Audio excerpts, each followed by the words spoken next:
untuk urusan yang tidak cuan. Kawal uang rakyat.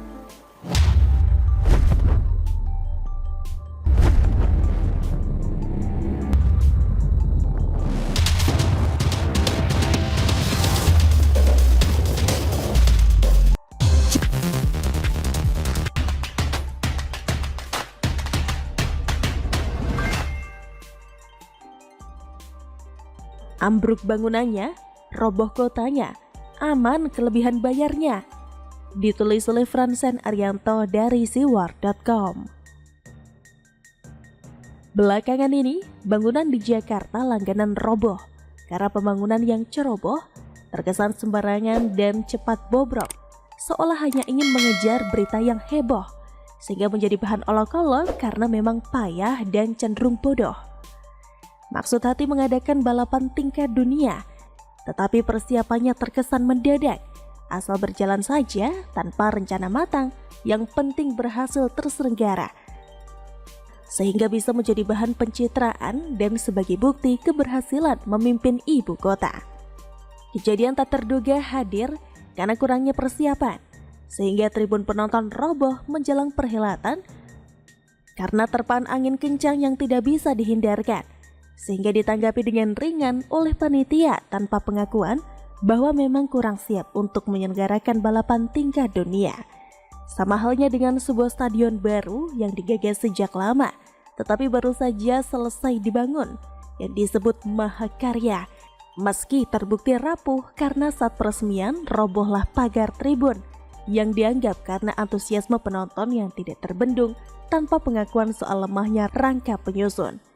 Kejadian pun berulang di halte Transjakarta, entah karena apa penyebabnya, atau alasan apalagi yang akan dikatakan, karena biasanya akan muncul jurus menghindar atau diam saja ketika ditanya soal kejelasan, seolah lepas tangan dan tidak bertanggung jawab.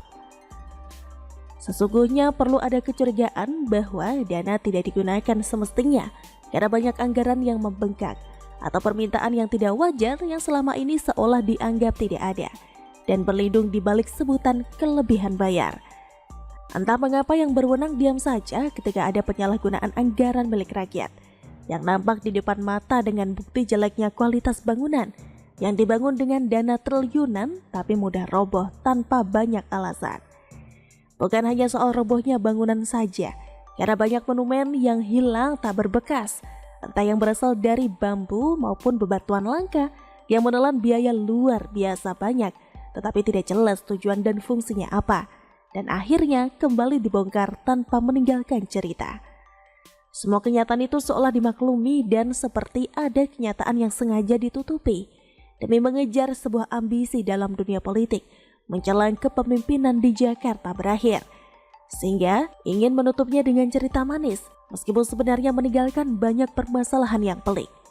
Jakarta kota roboh bisa menjadi kenyataan jika tidak ada perubahan dalam gerak pemerintahan dalam merencanakan berbagai pembangunan, entah fisik maupun mengenai kondisi mental yang tidak mempunyai dampak secara nyata kepada rakyat yang berada di Jakarta. Jakarta kota roboh bisa terjadi semakin cepat jika pihak berwenang diam saja dan membiarkan perbuatan main mata untuk menyerap anggaran, entah antara pemerintah daerah dengan dewan daerah terhormat atau dengan pihak lain yang bisa jadi terlibat dalam pesta pora pengerukan uang rakyat. Bergeraklah pemeriksa keuangan yang berwenang, bergeraklah lembaga anti korupsi yang tampak tidak garang, bergeraklah para wakil rakyat yang terhormat, demi rakyat yang sudah seharusnya kalian utamakan, bukan pejabat yang tidak memberikan dampak bagi kemajuan kehidupan di satu kota dan Indonesia. Bagaimana menurut Anda? Jelas tidak ada kan semuanya mungkin sedikit ya, yang jelas tidak ada pasangan suami istri manapun yang ingin sampai di sini. Jadi tentu kami di sini itu sudah melewati banyak diskusi, upaya-upaya juga, namun inilah keputusan yang terbaik bagi kami dan juga bagi anak-anak. Yang penting untuk informasi teman-teman cuma yang lurus, tidak ada yang pinter-pinter.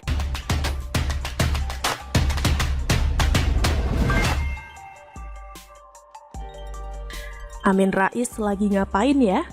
Setelah aib anaknya terbongkar, ditulis oleh Syardi dari siwar.com.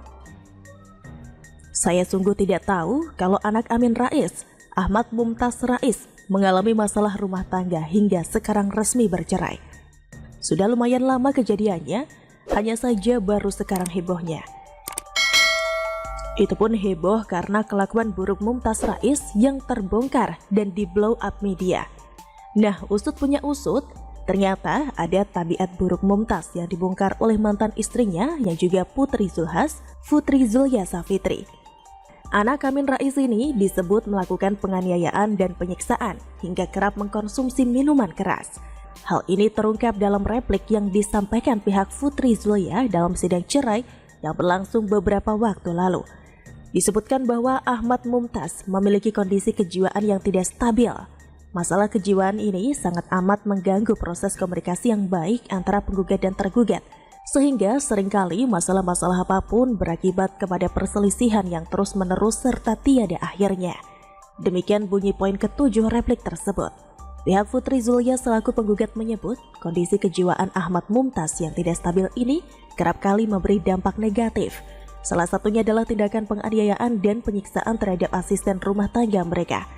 Saya sebenarnya tidak suka mengurus urusan rumah tangga orang lain, tapi untuk kali ini mari kita ingat-ingat kembali apa yang pernah dikatakan Amin Rais. Dia pernah menyebut ada kecenderungan Presiden Jokowi dan Luhut bin Sarpanjaitan mengalami sindrom narsistik megalomania. Karena keduanya punya sikap merasa paling tahu serta mengaku diri sebagai satu-satunya penyelamat bangsa. Amin Rais bahkan meminta mereka melakukan tes kejiwaan. Anda berdua ini harus berkaca dan tanya kepada psikolog yang objektif. Apakah kira-kira Anda berdua ini menderita narsistik megalomania? Kalau iya, mohon ampunlah kepada Allah karena ini bisa membawa bahaya yang luar biasa, kata Amin. Nyatanya anaknya sendiri disebut oleh mantan istrinya memiliki kondisi kejiwaan yang tidak stabil. Harusnya Amin Rais membawa anaknya untuk periksa kejiwaan karena mantan istrinya sendiri yang menyebut itu. Selain itu, dia juga menyampaikan bahwa Ahmad Mumtaz kerap mengonsumsi alkohol. Disebutkan dalam repliknya, hal ini membuat kondisi rumah tangga keduanya kerap kali berakhir dengan pertengkaran. Dalam bukti-bukti yang disampaikan di persidangan, pihak Putri Zulya menyertakan barang bukti berupa pembelian minuman keras dari berbagai merek, mulai dari minuman keras merek Jose Cuervo Special Silver Tequila, Baileys The Original Irish Cream, hingga Jack Daniel's 10 Honey Whiskey. Mana ada seorang istri sanggup mengalami siksaan setiap hari dan perbuatan-perbuatan negatif lainnya dari tergugat. Demikian bagian dari replik Putri Zulya. Waduh, kalau sudah konsumsi minuman keras, tidak ada obat lah. Merek-merek itu adalah minuman yang termasuk mahal. Anak Amin Rais suka minum minuman keras? Coba kita ingat-ingat lagi saat Pilpres lalu. Amin Rais seolah merasa sangat suci. Ini terlihat saat dia bicara soal Partai Tuhan dan Partai